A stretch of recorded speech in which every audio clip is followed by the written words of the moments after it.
የኢትዮጵያ ብሔራዊ ምርጫ ቦርድ ሰባተኛውን ጠቅላላ ምርጫ ለማድረግ ድምጽ መስጫ ቀኑ ሰኞ ግንቦት 24 ቀን ይከናወናል። ለማሳወቅ የሚወዳደሩ የፓርቲ ቁጥር ወደ 42 የፖለቲካ ፓርቲዎች በዚህ ምርጫ ይወዳደራሉ።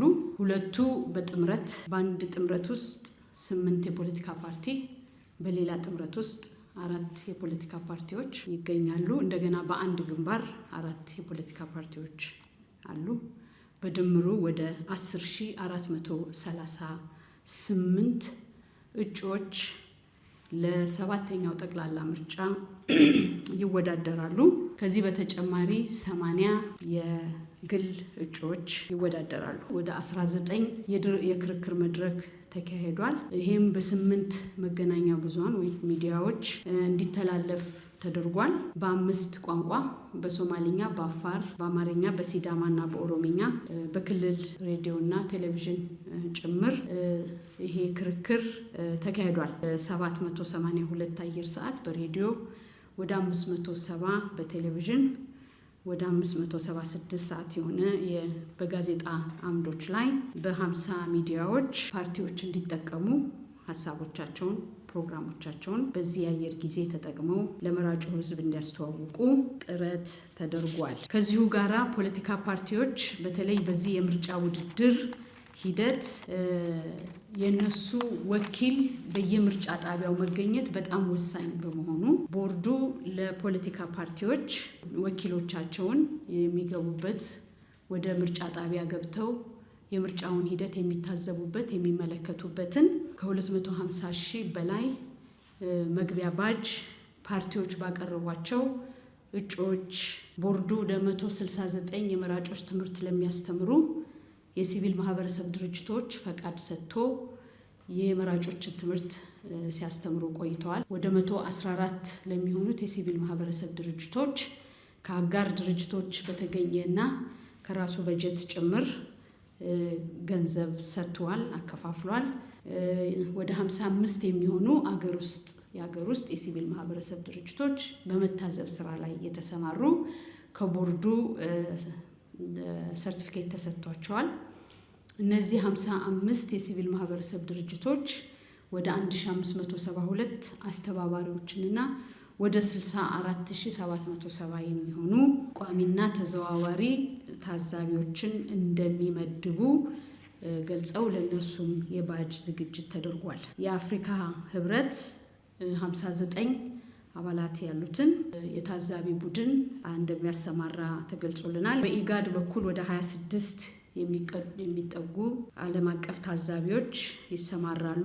ከፍተኛ ቁጥር ያላቸው የዲፕሎማቲክ ማህበረሰብ አባላት በድምጽ መስጫ ቀን ተዘዋውረው ለማየት ጥያቄ በማቅረባቸው ለነሱም የእንግድነት የታዛቢነት ሳይሆን የእንግድነት ፓስ ቦርዱ አዘጋጅቶ ከምርጫ ጣቢያ እየተዘዋወሩ የሚያዩበትን ሁኔታ ለማመቻቸት ጥረት አድርጓል።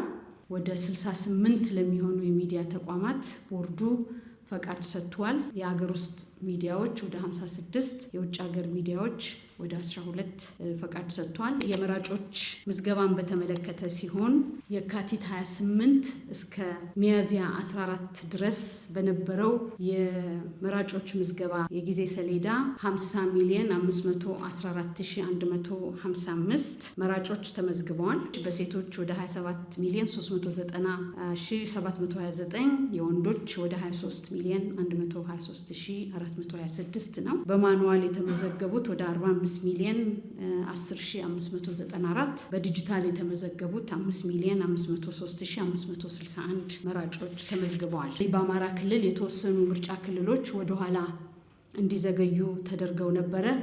ወደኋላ እንዲዘገዩ ከተደረጉት በቢጫም እና በቀይ ከተመደቡት 38 በቢጫው ደግሞ ወደ 10 የሚሆኑ በድምሩ ወደ 48 ምርጫ ክልሎች ወደኋላ ቆርተው ከየካቲት 28 እስከ ሚያዝያ 14 ድረስ በ90ዎቹ ምርጫ ክልሎች ምዝገባ ሲደረግ በ40ዎቹ ምርጫ ክልሎች የመራጮች ምዝገባ በለብቻው ሰሌዳ ወጥቶ እንዲካሄድ ተደርጓል።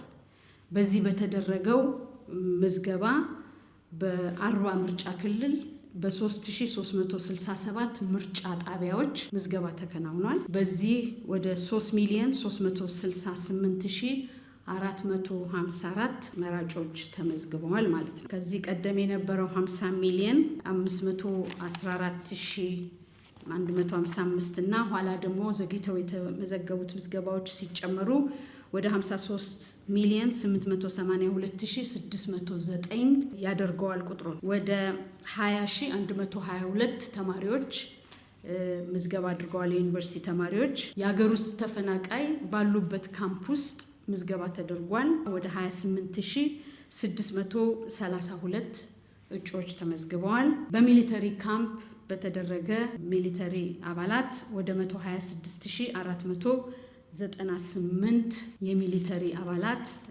ምዝገባ ተደርጓል ማለት ነው። በአጠቃላይ የመራጮቹ ቁጥር ወደ 54,057,861 ይደርሳል። በዚህ ምርጫ በጸጥታ ሁኔታ እና ምርጫን ለማከናወን ባለመቻል በትግራይ 38 ምርጫ ክልሎች፣ በአማራ ደግሞ 8 ምርጫ ክልሎች በዚህ በግንቦት 24 ቀን በሚደረገው ምርጫ አይካሄድም። በአማራ ወደ 5 ምርጫ ክልል፣ በጋምቤላ ወደ 4 ምርጫ ክልል ሲቀር ሙሉ በሙሉ ባሉ ምርጫ ክልሎች የቁሳቁስ ስርጭት ደርሷል። በአዲስ አበባ 23 የህዝብ ተወካዮች ምክር ቤት መቀመጫ አለ። ስለዚህ በ23ቱ ምርጫ ክልሎች ሲደመር 10 ክልል ምክር ቤት ስላለ ሁለቱ ተደምሮ ወደ 33። በአፋር ክልል ለህዝብ ተወካዮች ምክር ቤት 8 መቀመጫ፣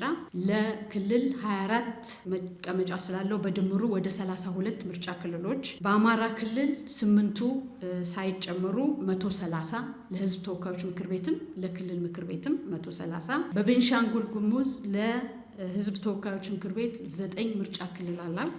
ለክልል ምክር ቤት 12 ሲደመር 21 ምርጫ ክልሎች። በማዕከላዊ ኢትዮጵያ 35 ምርጫ ክልል ለህዝብ ተወካዮች ምክር ቤት፣ እንደገና ለክልል ምክር ቤትም ተመሳሳይ ስለሆነ በዚሁ 35። በድሬዳዋ ለህዝብ ተወካዮች ምክር ቤት 2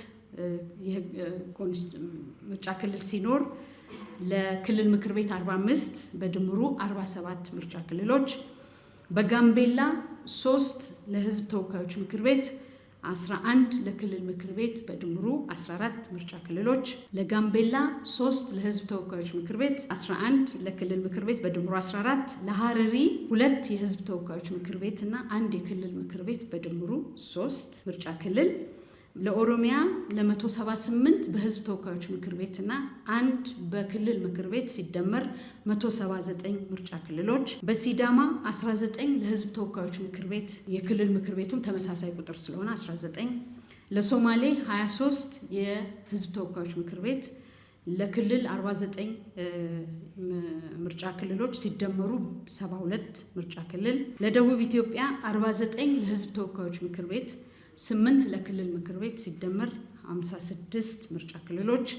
ለደቡብ ምዕራብ 20 ለህዝብ ተወካዮች ምክር ቤት እና 2 ለክልል ምክር ቤት ሲደመር 22 ምርጫ ክልሎች ይሆናሉ። በህዝብ ተወካዮች ምክር ቤት ከ547ቱ መቀመጫዎች በ501ዱ ምርጫ ይካሄዳል ማለት ነው።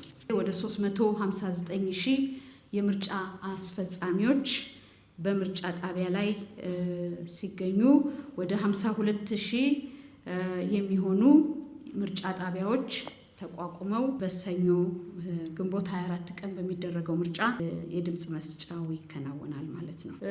ሙሉ በሙሉ ከተወሰኑት በጋምቤላና በአማራ ከጠቀስኳቸው 4 እና 5 ምርጫ ክልሎች ውጪ በሁሉም ምርጫ ክልል ቁሳቁሶች ተሰራጭተው ደርሰዋል። ከዛሬ ጀምሮ ደግሞ በየምርጫ ጣቢያው ስርጭት ስራ እየተሰራ ይገኛል። ስለዚህ ዛሬ ቅዳሜ፣ እሁድ ሙሉ በሙሉ በየምርጫ ጣቢያው የስርጭቱ ስራ ይጠናቀቅና ሰኞ ጠዋት ከ12 ሰዓት ጀምሮ የምርጫ ጣቢያ ተከፍቶ የድምጽ መስጠት ሂደቱ ይከናወናል።